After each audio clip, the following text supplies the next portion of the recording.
पहले अपने यहाँ पे सांगरी, सांगरी को कहते थे गरीबों रहागे। हमारे यहाँ पे पश्चिमी राजस्थान में ही कहते थे सांगरी जो है क्या है, गरीबों रहागे। हाग मतलब होता है सब्जी, ये सब गरीबों की सब्जी है। जो बेचारे और तो कुछ कर नहीं पाते तो क्या करते हैं कि खेजड़ियों के ऊपर से खूब सारी सांगरियां जो हरी होती है तोड़ लेते हैं, सुखा देते हैं, स्टोर कर लेते हैं, फिर उसके बाद में बना बना के क्या है खाते हैं। ये सब मानसिकता है, साइकोलॉजी है। एक जमाने में ये सारी चीजें जिसको अपन कहते हैं पंचकूटा, पंचकूटे को गरीबों की सब्जी मानते थे। कहते जब क्या होता है तो अपने गांवों में कैर खूब होते हैं तो लोग कैर इकट्ठे कर लेते हैं, कुमटी इकट्ठे कर लेते हैं, सांगरी इकट्ठी कर लेते हैं, मिर्चियों का जुगाड़ थोड़ा बहुत कर लेते हैं। गांवों में गूंदों के पेड़ होते हैं तो वहां से थोड़े बहुत गूंदे लसोड़े जो तोड़ के उनको भी सुखा देते हैं। अब ये सारे मेहनत के काम थे और आदमी वैसे ही करता था। और फिर कहते लो साहब ये तो सब्जी खरीदते ही नहीं है, घर पे सुखाई हुई सब्जियां ही खाते हैं।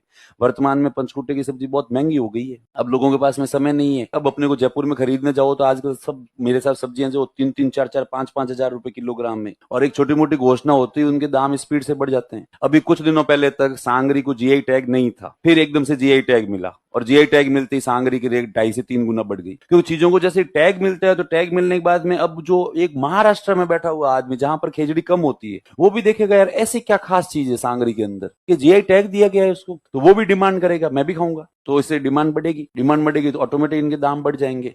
ये मिलेट सारे के सारे आज से 3 साल पहले बहुत सस्ते हुआ करते थे। आज की तारीख में सारे मिलेट, केवल बाजरी को छोड़कर सारे मिलेट महंगे हैं, मोटे अनाज महंगे हो गए।